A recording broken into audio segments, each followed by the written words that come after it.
BBA, BCA, BCom computer కోర్సులో 100% placement లభించే ఏకైక డిగ్రీ కాలేజ్ కూకట్పల్లిలోని i3 డిగ్రీ కాలేజ్ 8367215215. నమస్తే రమ్మగారు. నమస్తే జయ. మంచి స్టోరీ చెప్పండి.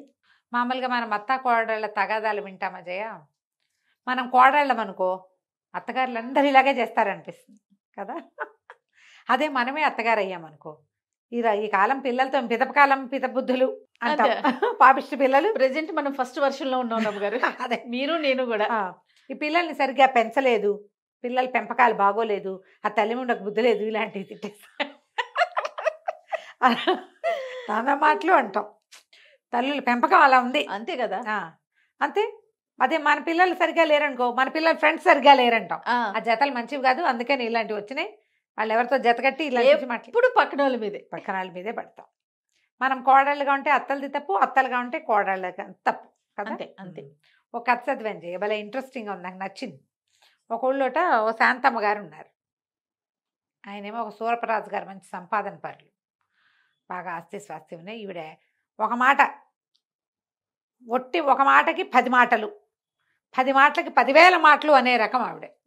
కయ్యానికి కాలు దూతుంది, ఏ చిన్నది వచ్చినా విసుకుంటూనే ఉంటుంది, రుంజుకుంటూ ఉంటుంది, పైకి అనేస్తుంది, నీదే తప్పు అంటుంది, మీ వాళ్ళందరూ ఇంతే అంటుంది, నీలాంటి వాళ్ళని ఎంతమందిని చూడలేదు అంటుంది, నేను ఇంత పనితి తెలుసు, మీ అమ్మ కూడా ఇంతే అంటుంది. ఇక ఇన్ని రకాలుగా అనే ఈ మామూలు కోపిష్టిది కాదు. ఇలా ఉంటే వాళ్ళని ఆపలేక మొగుళ్ళు ఊరుకుంటారు, పిల్లలు నోరు మూసుకూరుకుంటారు చెయ్య, వదిలేస్తారు కదా. ఇక వాళ్ళు భరించలేక, వాళ్ళ నస భరించలేక వదిలేస్తే పోతుంది. ఆమె పోట్లాట పడిపోతారు అమ్మగారు, ఇలాంటి వాళ్ళు పడిపోతారు. ఇలాగే జరుగుతుంది. ఎంతమంది ఉన్నారమ్మా ఇట్లా. అవునండి, ఎంతమందో. ఎక్కడికో వెళ్ళాను జయ, ఇప్పుడు చెప్తా. ఎక్కడికో వెళ్ళాం, ఆవిడెవరో ఫోటో అడిగారు మిమ్మల్ని.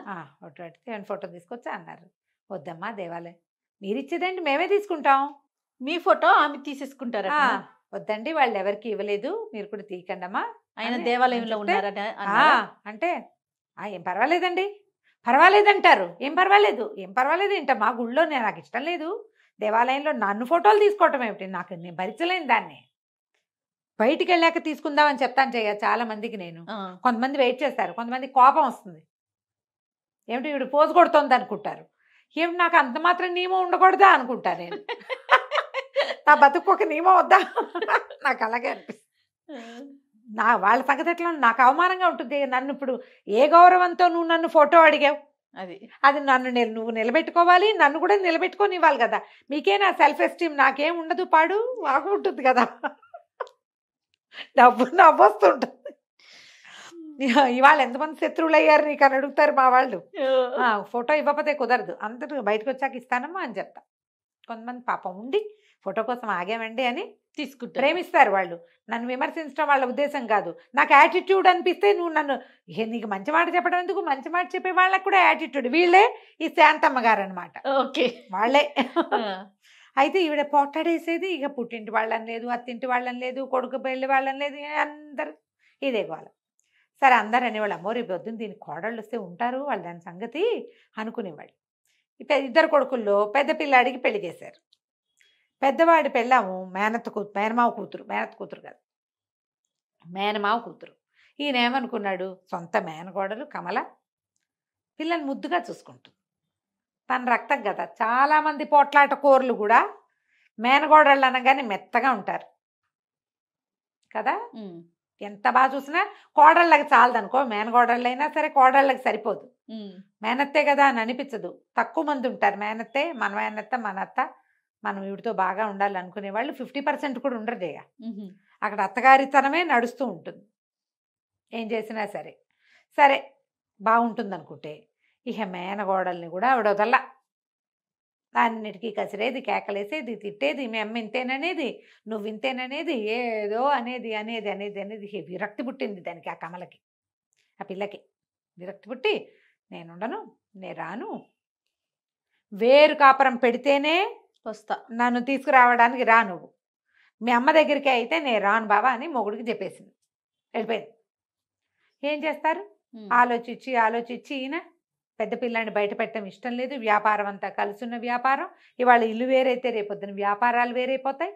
ఆలోచించి రాజుగారు ఏం చేశారు, సరే వేరే ఇల్లు తీసుకుని పిల్లని కాపురానికి తీసుకొచ్చారు. సరే కొన్నాళ్ళకి వాళ్ళకి ఒక కొడుకు కూడా పుట్టాడు. రెండో పిల్లాడి పెళ్లి సంబంధాలు రాలా. ఈయనకి భయం పట్టుకుంది. ఉన్న ఒక బావమరిది కూతుర్ని ఇక్కడ చేసాం, ఇదేమో ఇట్టా తగలబడింది, ఎవరిని తెస్తే ఏమవుతుందో, ఎవరిని తెచ్చినా ఇదే కదా. ఇక రోజులు గడిచినాయి. సరే ఏమైంది, ఈయన ఒకనాడు పై ఊళ్ళో ఉన్న ఒక స్నేహితుడిని కలవడానికి వెళ్ళారు. కొంచెం కలిగిన కుటుంబమే వాళ్ళు కూడా, వీళ్ళలాగానే స్థితిపరులు. అయితే ఏమైంది, వాళ్ళ ఇంటికి వెళ్తే ఈయన కబుర్లు చెప్పుకుంటున్నారు. ఆయనకు ఒక కూతురు ఉంది, ఇంకా ఎవరో 2-3 పిల్లలు ఉన్నారు. పిల్ల కొంచెం చక్కగా కుదురుగా ముచ్చటగా చూడడానికి బాగుంది, జడగీడ చక్కగా ఉంది. పిల్ల అటు ఇటు తిరుగుతుంది. ఈ లోపల ఏమైంది, వీళ్ళు పిచ్చాపాటి హాల్లో కూర్చొని మాట్లాడుకుంటున్నారు. లోపల ఏదో వంట ప్రయత్నం చేసుకుంటున్నారు తల్లి కూతుళ్ళు కలిసి. ఒక చీరల వ్యాపారస్తుడు వచ్చాడు. వచ్చేసరికల్లా చీరల వ్యాపారస్తుడు అయ్యగారిని ఈయన పలకరించాడు. ఆ ఇంటి అయిన పిల్ల తండ్రిని పలకరించిన తర్వాత ఏమన్నాడు, అమ్మాయి గారు దోసెడు వెడల్పు ఉన్న అంచున్న చీరలు తెమ్మన్నారు, గుంటూరు చీరలు వచ్చినాయండి, అందుకని అమ్మాయి గారి కోసం వచ్చాను అని చెప్పాడు. చెప్పేసరికి లోపల ఈయన కేకేశాడు, అమ్మాయి విమల, చీరలు ఆయన ఎవరో వచ్చాడు, నువ్వు కావాలన్న చీరలట, రారా అన్నాడు. అనేసరికి ఆ అమ్మాయి బయటకు వచ్చి ఈ చీరలు ఆయన చూసి, వచ్చారా కూర్చోండి ఇప్పుడే వస్తానని లోపలికి వెళ్ళి ఓ పాత చీర పట్టుకొచ్చింది. హాల్లోనే జరుగుతోంది. పెద్దవాళ్ళు ఇద్దరు సోఫాల్లో కుర్చీల్లో అవతల కూర్చున్నారు. గుమ్మం దగ్గర ఈ పక్కన ఇంకొంచెం ప్లేస్ ఉంది, ఇక్కడ కూర్చున్నాడు. చీరల వాళ్ళు ఏముంది, మూటలు తెస్తారుగా, మూటలు అవి ఓపెన్ చేయడానికి ఒక తివాసి ఏదో పరిచింది, తివాసి మీద పెట్టుకున్నాడు. ఆయన ఊడదీస్తున్నాడు. తీస్తుంటే ఈ పిల్లల లోపల నుంచి వచ్చి, ఈ చీర గుర్తుపట్టారా? ఆయన ఏదో పాత చీరలే ఉంది కదమ్మా అన్నాడు. మీరు ఇచ్చిందేనండి, ఎంత వేలో తీసుకున్నారు, చిరగాల్సిందే కానీ రంగు పోదన్నారు, 3వ ఉతుక్కి ఇట్లా అయిపోయింది, జరి అంతా వెలా తెలబోతోంది, ఇప్పుడు మళ్ళీ మీరు నాకు కొత్త చీరలు తెచ్చిస్తే ముందు దీనికి సమాధానం చెప్పండి,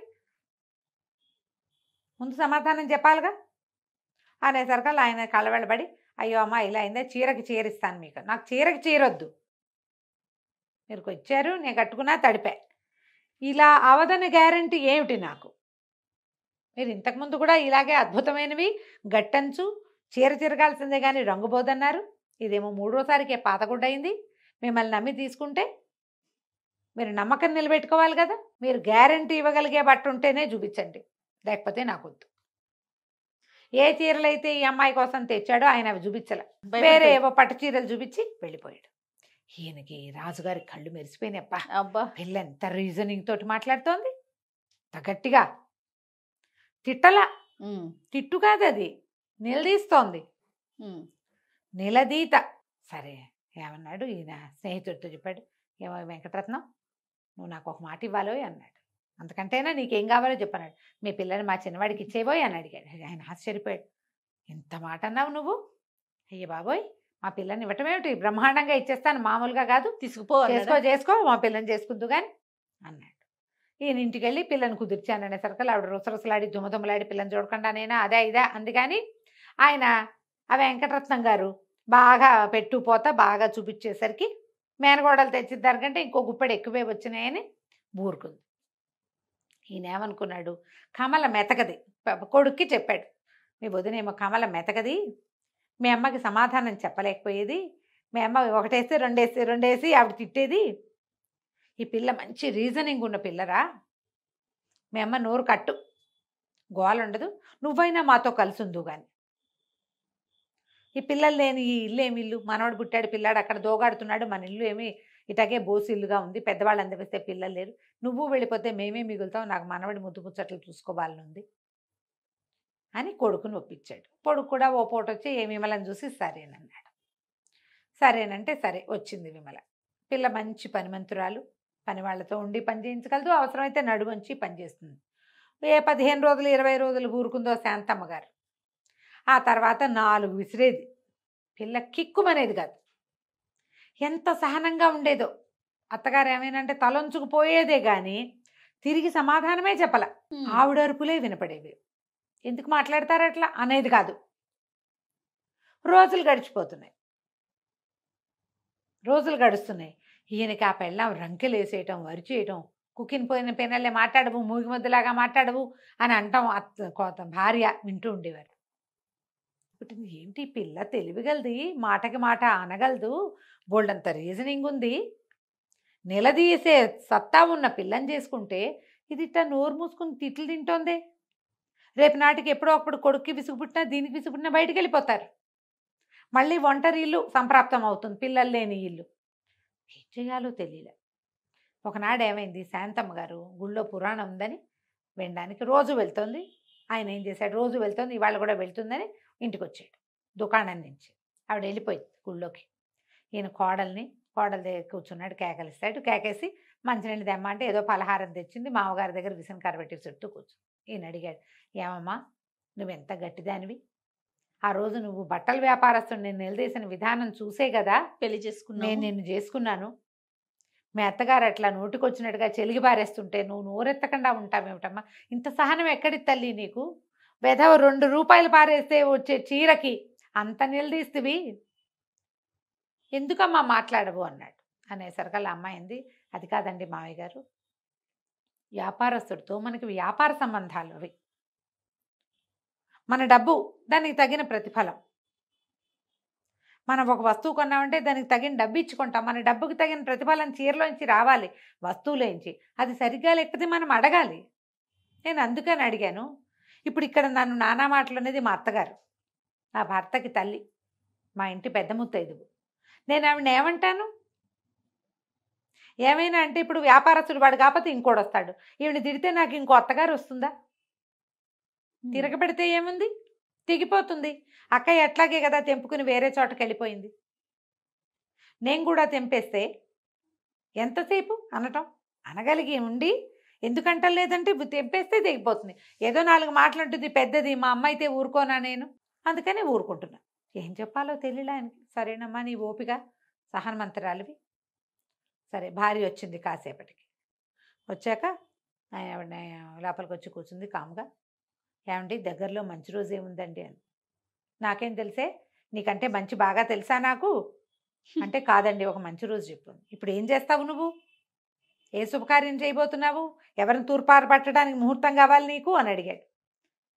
ఎవరితోటని తగాదా పెట్టుకోవడానికి ముహూర్తం కావాలంటే, కాదండి పెద్ద అబ్బాయిని కోడల్ని మనవడిని ఇంటికి తెచ్చుకుందాం మంచి రోజు చూసి అన్నాడు. అనేసరికి ఏమిటో నీకు ఇలాంటి బుద్ధి వచ్చింది అన్నాడు. ఏం చేయనండి, ఊళ్ళోకి వెళ్ళా, ఇవాళ పురాణం లేదుట, ఇంటికి వస్తే వాకిట్లో కోడలు మీరు మాట్లాడుతున్న మాటలన్నీ వినపడుతున్నాయి, అక్కడే కూర్చుని విన్నాను, ఆలోచించుకున్నాను. ఈ పిల్లని చెడగొట్టుకుంటే నాకు మంచినీళ్ళు పోసే దిక్కు కూడా ఉండదు, అది ఊరుకుంటోందని నేను రెచ్చిపోతున్నాను.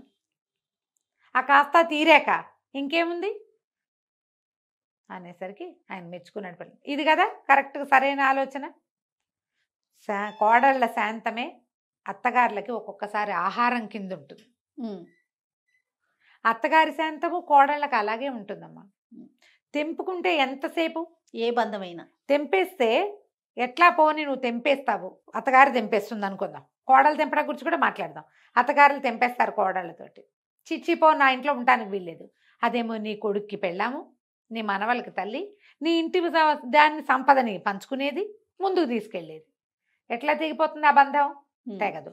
పోనీ నువ్వు అత్తగారితో తెంపేస్తావు, కోడళ్ళు తెంపుతున్నారు కదా ఇప్పుడు ఈ కాలం అదే కదా, అత్తగారితో తెంపేస్తావు. నీ మొగుడేమో అత్తగారు కన్న కొడుకు, నీ పిల్లలేమో అత్తగారి మనవలు, నువ్వు అనుభవించేదేమో అత్తగారి వంతుకొచ్చిన ఆస్తి, నువ్వు పెట్టేదేమో ఇంటి పేరు అత్తగారింటి పేరే. నువ్వైతే మీ నాన్నింటి పేరు ఉంచుకోగలవు కానీ నీ పిల్లలకి మీ నాన్నింటి పేరు పెట్టలేవు కదా, పెట్టలేవుగా, మొగుడింటి పేరే పెట్టాలి. అంటే అది ఎవరిది, అత్తగారిది కదా. ఎక్కడ తెగుతుంది జయ ఇది, అస్సలు ఎందుకు ఆలోచించరో నాకు అప్పటికీ అర్థం కాదు. ఆవిడ నన్ను అలా అంది ఇలా అంది అంటారు. మెమ్మంటే మీరేం చేస్తారు, నీ కూతురు పోట్లాడితే నువ్వేం చేస్తావు, రెండు ఆలోచించుకోండి. పెద్దవాళ్ళు ఇది నా కూతురు లాంటిదే, నేను ఎట్లా ఓ ఇంట్లో దీపం పెట్టడానికి వచ్చానో ఇది కూడా నా ఇంటికి అలాగే వచ్చింది అని ఆలోచించాలి. కోడళ్ళు ఈవిడే మా ఇంటికి కులదేవత, నా మొగుడికి తల్లి అని ఆలోచించుకోవాలి. ఒక్కోసారి ఆలోచించరు, జయ బ్రహ్మరాక్షసులు అయిపోతారు మనుషులు. ఏ హక్కుల కోసం వాళ్ళు పోరాడతారో మనకు అర్థం కాదు. అవునండి, ఆ హక్కులు లభించాక ఇంకేముంది, అంతే కదా. లభించకపోయినా నువ్వు మనిషివే, లభించినా నువ్వు మనిషివే. తెంపేసుకుంటే తెంపేసిన వాళ్ళు అవుతాం, అంతే కదా. ఇలా ఆలోచించి చూడండి. చాలా బాగుంది రమ్మగారు, స్టోరీ బాగుంది, మీరు చెప్పిన అనాలిసిస్ ఇంకా బాగుంది. నమస్తే అండి. నమస్తే జయ.